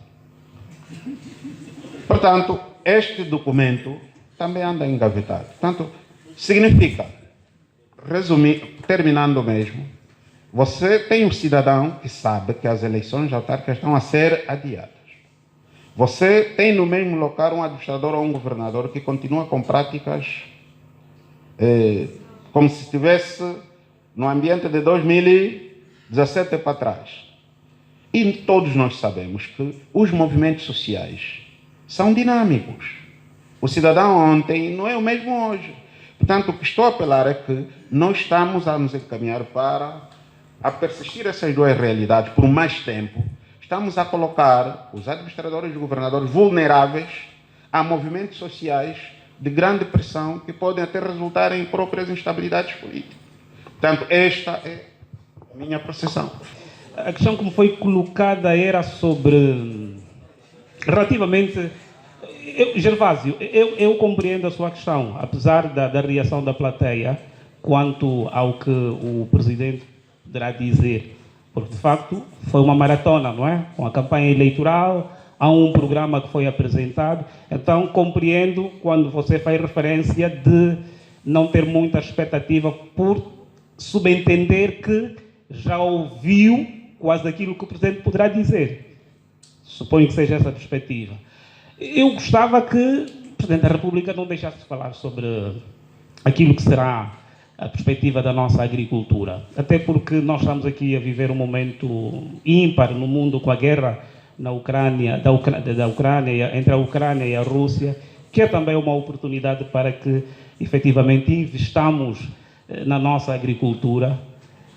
Nós sentimos isso com a Covid. Nós somos um país que é muito dependente de importações, mas temos aqui recursos hídricos, terras aráveis e temos força humana. Então, eu penso que gostava muito sinceramente que o Sr. Presidente da República falasse com muita precisão, com maior acutilância daquilo que será neste ano a perspectiva do Executivo na agricultura. Até porque estamos, se olhar por aquilo que diz o regimento da Assembleia Nacional, se não fosse no ano eleitoral, até o dia 30 deste mês, o Orçamento Geral do Estado tinha de entrar para a Assembleia Nacional. Tratando-se do ano eleitoral, tem até o dia 15 de dezembro. Portanto, o Orçamento Geral do Estado, que fatia que será alocada para a agricultura? Penso que são essas as minhas expectativas, e assim de forma muito sintética, porque o tempo também já vai apertando. Relativamente à tolerância dos partidos políticos, eu acho que é muito importante. E eu costumo dizer que, muitas vezes, e eu aqui converso muito com alguns dirigentes, sobretudo da UNITA, que são meus amigos, não é? E algumas coisas foram passando nas redes sociais, a quando da campanha eleitoral, eu ligava para esta ou por aquilo, por aqui nós não vamos. Por aí não vale a pena. É claro que nós, sobretudo os dois maiores partidos no país, o MPLA e a UNITA, têm responsabilidade muito grande relativamente à tolerância. E a primeira tolerância tem que ser a forma como nos tratamos nós e depois ir para as bases. Eu, quando trouxe o exemplo da cordialidade que eu senti no interior da Assembleia Nacional, era mesmo para mostrar que aquilo que muitas vezes vem nas redes sociais não tem nada a ver com a forma como nós nos tratamos.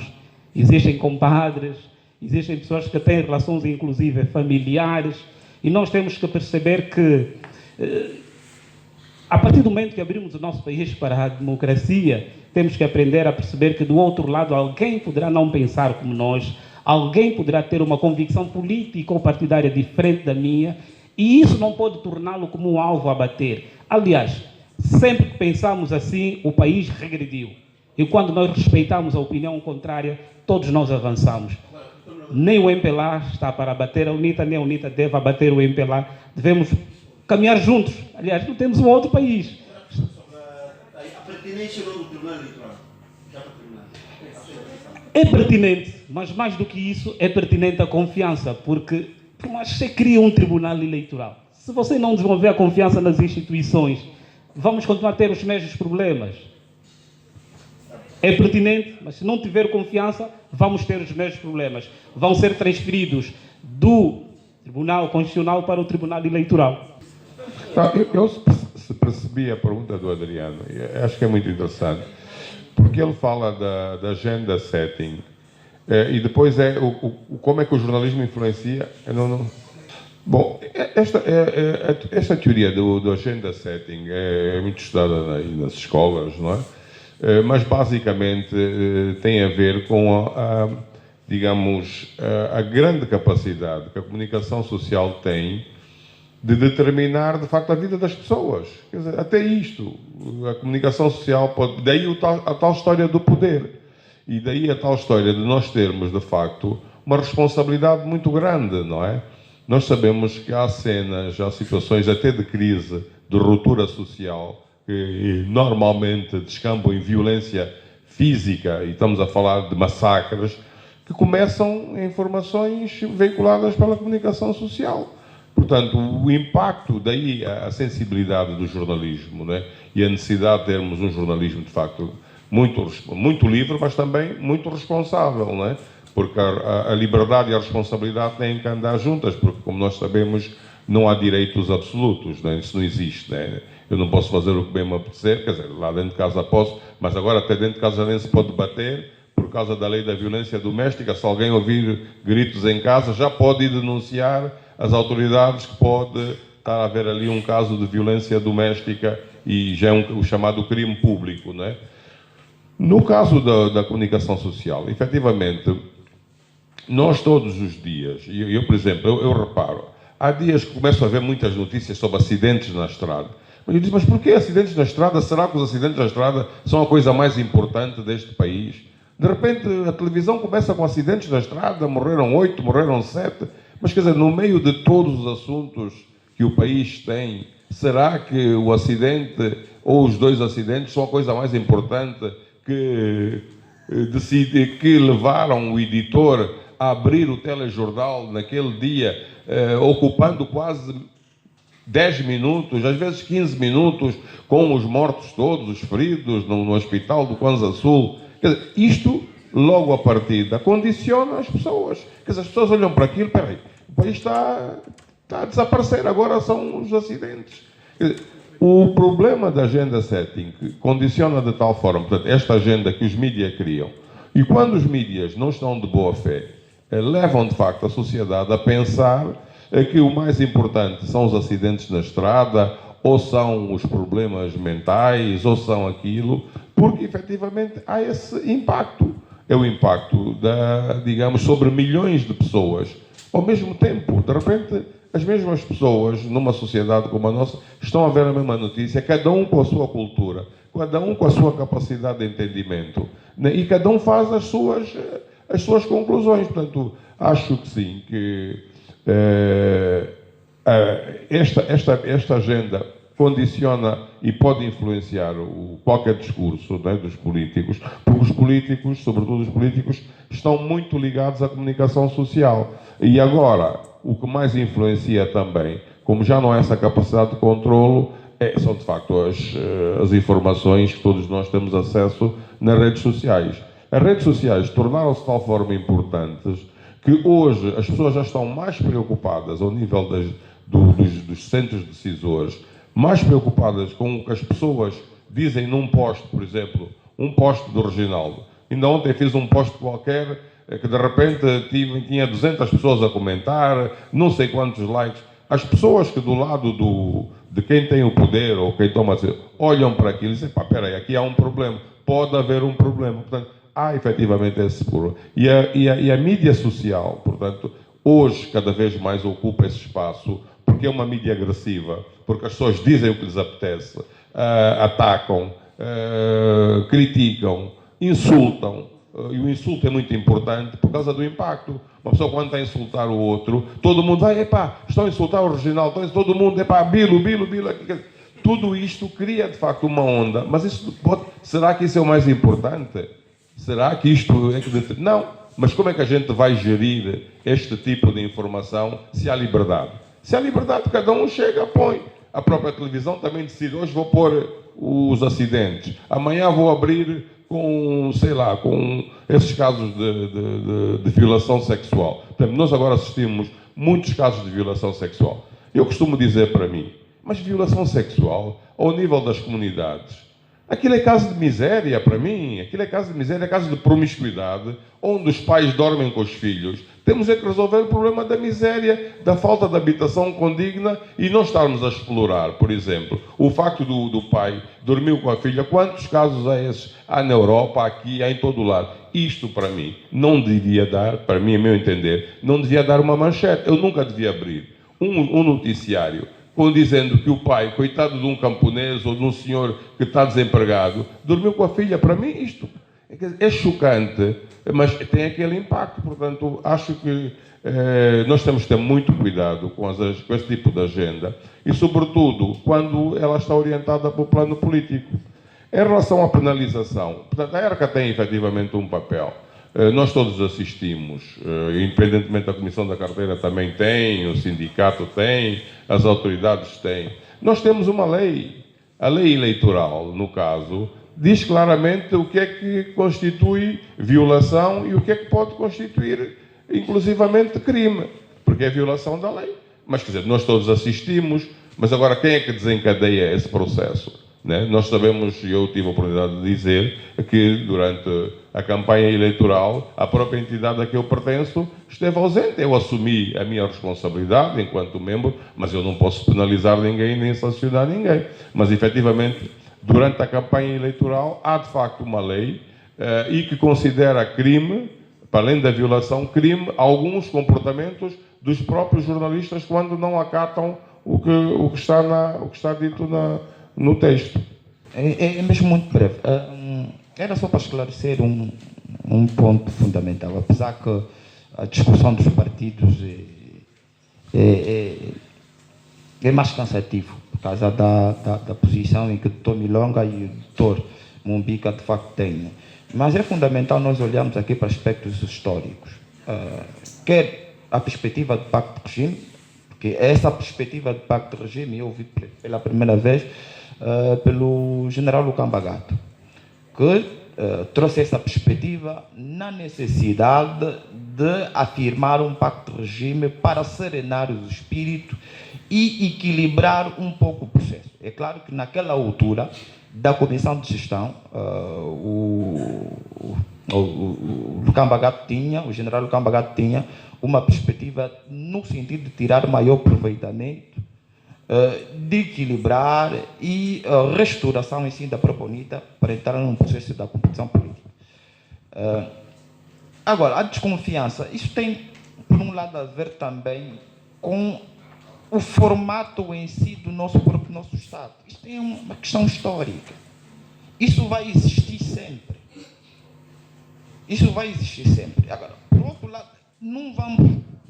As circunstâncias que levaram à questão da longevidade do presidente Eduardo Santos são conhecidas. E é necessário nós esclarecermos de facto isso.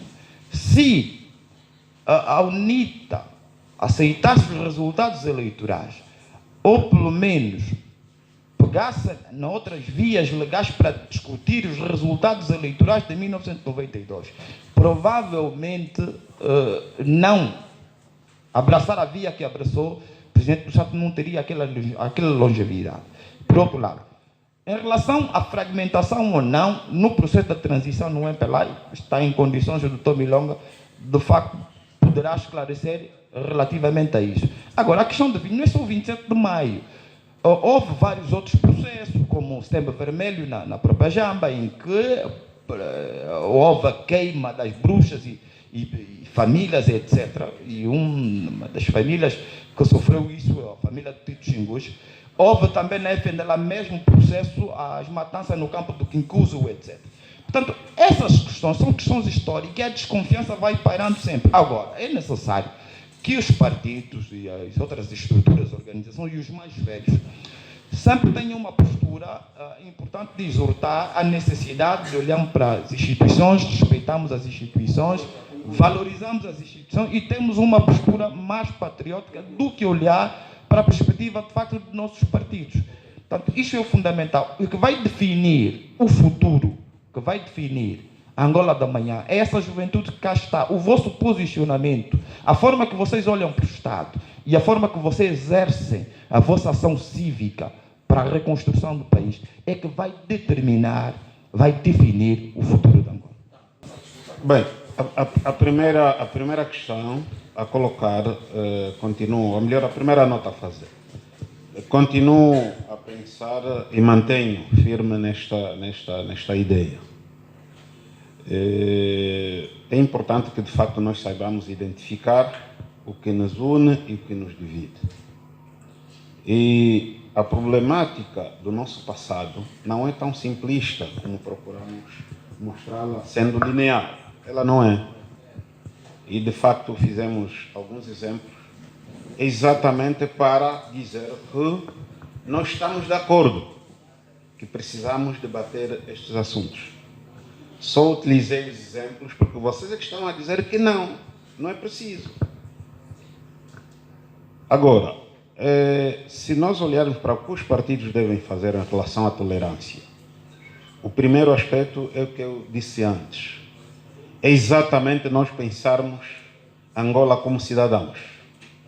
Pensarmos o Estado um Estado que sirva a todos em plenitude e igualdade. E não um Estado que pense primeiro no partido. E nesse ponto de vista, não é uma questão que eu possa trazer aqui de ânimo leve ou que o Milonga possa defender, etc, etc. Portanto, e disse muito bem que o Diavita, quando falava sobre algumas hipóteses no passado, provavelmente, sim. É verdade que, no rigor, as hipóteses sobre o passado não servem. As hipóteses servem para o futuro. Pelo menos é o que nos diz a ciência. Sobre o passado, nós fazemos retrospectiva sobre factos. E contra factos, são os factos que você analisa. Os factos nos dizem que, infelizmente, nós temos acontecimentos que marcaram o MPLA, o NITA, o FNLA, etc, etc, que... Então não foi rigoroso quando deu o exemplo do passado, não é? Citando o MPLA. Não, é que estava a dizer que em relação a esses fatos, não é bem o que ele disse. Ele dizia que se a UNITA tivesse feito uma discussão diferente sobre os resultados de 92, talvez, ok? É uma hipótese, é o que eu estava a dizer. Em relação a esse passado, essa hipótese atende pouco à nossa situação, ok? Então, resumindo, é importante que, de facto, olhemos para o aspecto da confiança. E a confiança, aqui disse uma coisa importante o meu irmão Milonga, que dizia que a UNITA propôs a CNE no formato que está. Bom, é importante, cada um investigue. Quando encontrar essa proposta da UNITA, discuta com quem quiser. O que eu sei, enquanto ator, isto resultou de propostas entre 3, 4 partidos. O modelo que traz o formato que temos foi adotado pelo MPLA no estudo comparado com Moçambique. O que resultou sim foi que a UNITA apresentou propostas, o MPLA apresentou propostas e houve negociações. Fruto dessas negociações, algumas propostas avançadas por nós foram aceitas e outras avançadas pelo MPLA foram aceitas, incluindo o formato atual, sob o benefício da dúvida. O tempo nos provou que, infelizmente, o modelo tem sido mal utilizado pelos nossos companheiros em benefício próprio. E a questão é tão simples quanto esta. E aqui vem a questão da confiança. A confiança tem requisitos. E eu cito só aqui 2, 3. O primeiro é a transparência. Para eu poder confiar, eu tenho de ver, etc.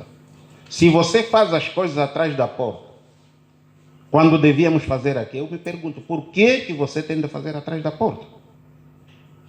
Então, este é o aspecto que se põe. Portanto, a transparência, o comprometimento com os objetivos e metas que nós acordamos. Eu falei aqui do calendário para a implementação das autarquias, aprovado em 2012, 2013. 2012. Ok? Até hoje, qualquer um de vocês baixe no Google o calendário, vão ver as tarefas que estão lá muito claras. O que é que nos impede de não termos aprovado, 2 anos depois, a lei de institucionalização das autarquias? O mais importante. Portanto, não é falta de condições, não é outra coisa. É que eu digo, todos nós, eu tenho a felicidade, de ter colegas desde a iniciação até o mestrado neste país. Andamos todos nas mesmas carteiras, estudamos os mesmos livros. Portanto, aqui não se inventa histórias. Todos sabemos que há 2 mais 2 dá 4. Portanto, tudo o resto é o que estamos a dizer. São as tais manobras políticas que não nos resolvem o nosso problema, porque ao fim do dia, o que é que nós temos? Temos o mesmo país que azucrina a vida de todos nós, até o próprio governante. Ninguém se sabe. Muito obrigado. Obrigado. Bom, nós, na verdade, esses debates nunca se esgotam. Né? Nós nunca teremos debates conclusivos quando estamos rodeados de um painel como este. O importante também não é que saiamos daqui todos concordando, não. Não é isso. O importante é que saiamos daqui colhendo as ideias de cada interveniente, aqui no presídio e na plateia. Isso é o mais importante. Não vale a pena esperarmos amanhã que saiamos daqui todos a concordar na mesma coisa. Isso nunca vai acontecer, nem deve acontecer. O importante é colhermos as ideias de cada um. Então vamos já.